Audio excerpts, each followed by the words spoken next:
श्लोक। बुद्ध्या विनापि विभूतार्चित पादपीठ स्तोतुं समुगतमति पृथुतत्रपोऽहम् बालं विहाय जलसंस्थितबिन्दुबिम्ब मन्यः कैचित् जन सहसा ग्रहीतुम्। अब हम इसका अर्थ देखते हैं दो श्लोक का, जैसे देखा था पहले।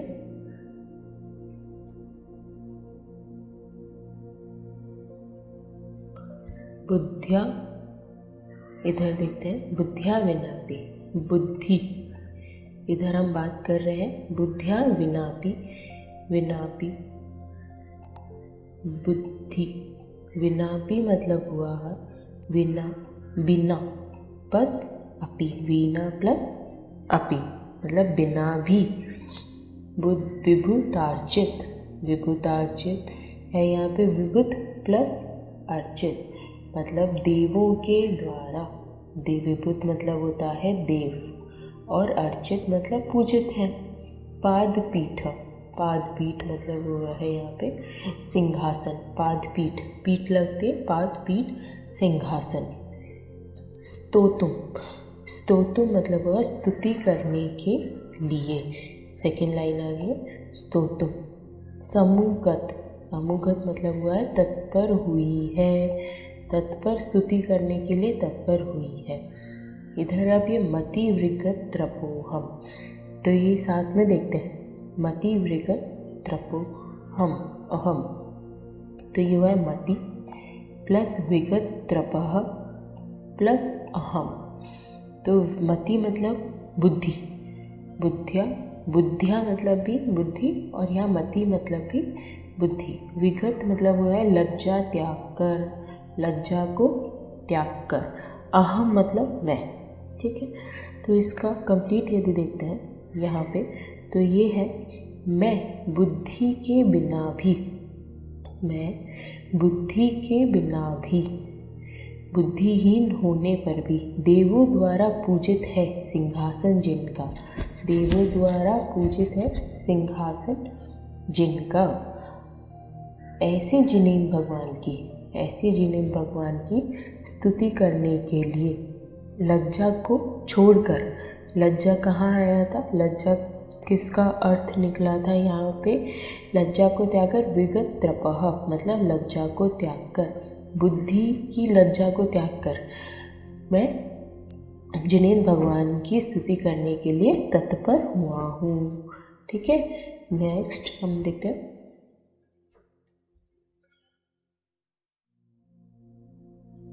बालम विहाय, बालम विहाय, बालम मतलब होता है बालक, विहाय मतलब हुआ छोड़कर, विहाय छोड़कर। अब इसमें जल संस्थित, जल संस्थित, अब ये बिंदु का जो म है, बिंदु का म है वो यहाँ आया है जल संस्थितम मतलब जल में स्थित। बिंदु, बिंदु का म तो संस्थितम में गया है, तो यह है इंदु, इंदु मतलब होता है चंद्रमा। फिर यहाँ पे बिंबम और ये अन्य, तो ये बिंबम प्लस अन्य बनेगा। बिंबम मतलब होता है अन्य, बिंबम मतलब होता है प्रतिबिंब, मतलब उसका रिफ्लेक्शन, जो वाटर में उसका रिफ्लेक्शन दिख रहा है चंद्रमा का। पूरा देखेंगे तब समझेंगे। इसमें रिफ्लेक्शन ऑफ चंद्रमा की बात कर रहे हैं। अन्य, अन्य ये बिंबम में म तो यहाँ आया था, और अन्य, अन्य, अन्य मतलब और कौन, और कौन, कह मतलब कौन, इच्छति मतलब इच्छा करता है, इच्छा करता है। जनः, जनः मतलब व्यक्ति या मनुष्य। यकायक सहसा ग्रहीतुम, सहसा मतलब हो गया यकायक मतलब सडनली उसको, एकदम से उसको ग्रहण करने के लिए, ठीक है, उसको ग्रहण करने की। तो नादान बालक के अलावा इसमें क्या कह रहे हैं, नादान बालक के सिवा जल में स्थित चंद्रमा के प्रतिबिंब को पकड़ने की इच्छा अन्य कौन कर सकता है, अर्थात कोई नहीं। अब हम नेक्स्ट जो पहले दो और ये बाद के दो छंदों को मिलाएंगे, तो इसका दो को कंपैरिजन किया है इसमें मागधुंग आचार्य ने अपने आप को कि मैं भी बालक के समान ही हूँ, जो देवों के द्वारा पूजित सिंहासन है जिनेंद्र भगवान के, उनकी स्तुति करने को तत्पर हुआ हूँ।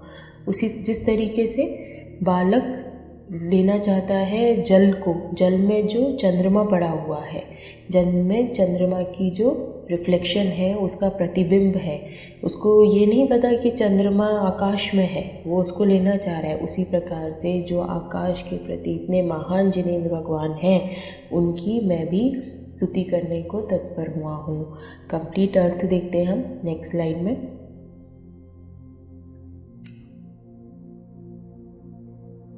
और विनम्रता को प्रदर्शित करते हुए आचार्य श्री कह रहे हैं कि ऐसे जिनेंद्र भगवान जिनके सिंहासन देवों द्वारा पूजित है, उनकी स्तुति मैं बुद्धिहीन होते हुए भी लज्जा को त्याग कर करने के लिए तत्पर हुआ हूँ। किस प्रकार से? जिस प्रकार से जल में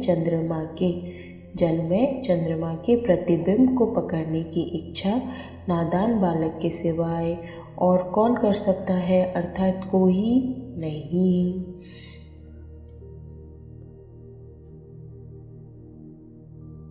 श्लोक वक्तुं गुणान् गुण समुद्र शशांक कांतान् कस्ते क्षमः सुरगुरु प्रतिमोऽपि बुद्ध्या कल्पान्तिकाले पविनोदति नकृचक्रम् को वा तरितुमलिमम्बुनिदम्बुजाभ्याम्। अब अर्थ देखते हैं।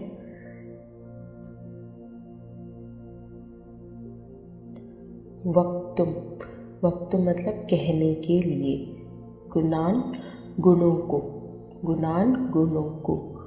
गुण समुद्र मतलब गुणों का सागर, गुणों के सागर।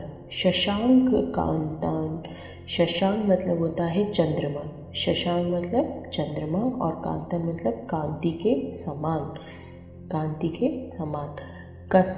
कस्ते यहाँ से है कह प्लस ते, कह मतलब होता है कौन और ते मतलब होता है आपके। कस्ते क्षमा मतलब समर्थ है। सुरगुरु वही आ गया जो देवों के गुरु हैं। देवों के गुरु कौन है? बृहस्पति। प्रतिमा प्लस अपि समान भी, किसके समान भी? देवों के गुरु के समान भी। बुद्धिया मतलब बुद्धि से। अब इसका अर्थ देखते हैं। हे गुणों के सागर, जिनेंद्र भगवान के लिए बोल रहे हैं कि हे गुणों के सागर। जिनेंद्र भगवान किसके? गुणों के सागर हैं। इतने गुण हैं कि उनको गाना, उनके बारे में स्तुति करना, उनके बारे में कहना मुश्किल है, उनको नहीं कह सकते, फिर भी हम कह रहे हैं। हे गुणों के सागर, चंद्रमा की कांति के समान आपके उज्जवल गुणों का वर्णन करने में, मतलब चंद्रमा की कांति के समान कैसे? एक तो गुण के सागर है, दूसरा चंद्रमा की कांति कैसे होती है? चारों ओर फैली हुई, उसका कोई अंत नहीं है। तो चंद्रमा की कांति के समान आपके उज्जवल, एक तो पूरी फैली हुई है, और उज्जवल गुणों का वर्णन करने में क्षमा यहाँ से लिया समर्थ, ठीक है, करने में देवों के गुरु भी मतलब बृहस्पति भी असमर्थ है। ठीक है, इधर का है ना, कौन समर्थ है ना, तो इसलिए हम कह रहे हैं कि असमर्थ है वो। तब फिर किसकी शक्ति है? किसकी इतना समर्थ है, किसकी इतनी शक्ति है जो आपके गुणों का वर्णन कर सके? इतने महान गुण हैं कि देवों के गुरु भी नहीं कर सकते आपकी गुणों का वर्णन, देवों के गुरु भी करने में असमर्थ हैं, तो फिर किसकी शक्ति है जो उसे वर्णन कर सके?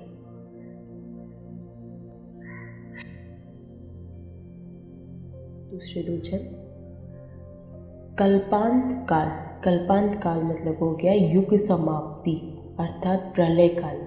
जब युग समाप्त होता है तो ऐसा कहते हैं कि बहुत हवा चलती है, समुद्र में तूफान आता है, समुद्र उछलता है, उसमें जो जीव जंतु हैं वो उछलते हैं। जब काल अंत होने वाला है तो सब नष्ट, इधर इधर साइक्लोनिक वेव्स होती हैं सब तरफ। तो कल्पांत काल, कल्पांत काल मतलब युग समाप्ति अर्थात प्रलय काल में। पवनोदत प्रचंड वायु के उछलने से, प्रचंड वायु के उछलने से, तेज वायु के उछलने से। नक्र चक्रम मतलब मगरमच्छ व घड़ियाल और आदि जल जंतु। कोवा, कोवा मतलब कौन व्यक्ति, कोवा मतलब कौन व्यक्ति। तरितुमल मम्बू, तो इसको हम निधम इधर साथ में देखेंगे। तरितुमल मम्बू निधम, तो तरितुम आता है पहले, तो यहाँ पे आता है तरितुम। तरितुम मतलब होता है तरितुम प्लस अलम और प्लस अम्बु निधम। तो अम्बु अंबर जैसे होता है, अंबर से समझे, अंबर से याद रख सकते हैं। अंबर से हो गया जल भंडार मतलब समुद्र को, ठीक है। फिर अलम मतलब समर्थ है, और तैरना, तैरने के लिए किसका अर्थ है तरितुम, मतलब तैरने के लिए समर्थ है जल समुद्र को या फिर जल भंडार को। ये इस कंप्लीट अर्थ हुआ। भुजाभ्याम मतलब दोनों भुजाओं से। तो इधर हम कह रहे हैं कि प्रलय काल के समय चलने वाली तेज वायु, जो कल्पांत काल होता है, जब अंत होने वाला होता है, प्रलय काल आता है, तब जब तेज वायु के कारण समुद्र में तूफान आ गया हो, जिस समुद्र में तूफान आ गया हो तथा जिसमें मगरमच्छ और घड़ियाल उछल रहे हों। उछल वर्ड कहाँ से आया था, पवनोदत, पवन चल रही है, कल्पांत काल की पवन चल रही है और उछल रहे हैं, उद्दत है ना, पवनोदत, तो उछल रहे हैं मगरमच्छ और घड़ियाल। तो ऐसे समुद्र को तैरने में कौन समर्थ है, कौन समर्थ है, अर्थात कोई भी नहीं है। तो इधर दो को फिर हमने यहाँ पे कंपैरिजन किया है। आचार्य श्री ने अपने आप को, अपने आप की क्षमता को, अपने आप की शक्ति को, कि मतलब भगवान इतने गुण हैं, जिनेंद्र भगवान में इतने गुण हैं, गुणों के सागर हैं वो, कि उनकी गुणों का वर्णन करने की शक्ति किसी में नहीं है। किस में नहीं है, किसी में भी नहीं है। इनफैक्ट जो देवों के गुरु हैं, बृहस्पति हैं, उनमें भी नहीं है।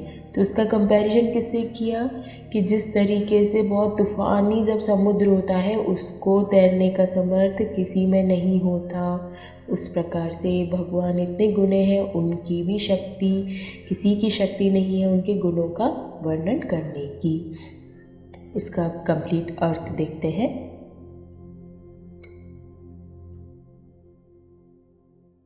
श्लोक में आचार्य देव भगवान के गुणों के, आचार्य देव भगवान के गुणों और अपनी लघुता प्रकट करते हुए कह रहे हैं कि जिस प्रकार प्रलय काल की तेज वायु के कारण तूफानी समुद्र को कौन व्यक्ति तैरने में समर्थ है, कोई व्यक्ति नहीं है ना। उसी प्रकार जिनेंद्र भगवान जो गुणों के सागर हैं, अथवा जिनके गुणों का वर्णन देवों के गुरु भी नहीं कर सकते, जिनके गुणों का वर्णन देवों के गुरु भी नहीं कर सकते, उनके गुणों का गुणगान कौन कर सकता है, अथवा कोई नहीं।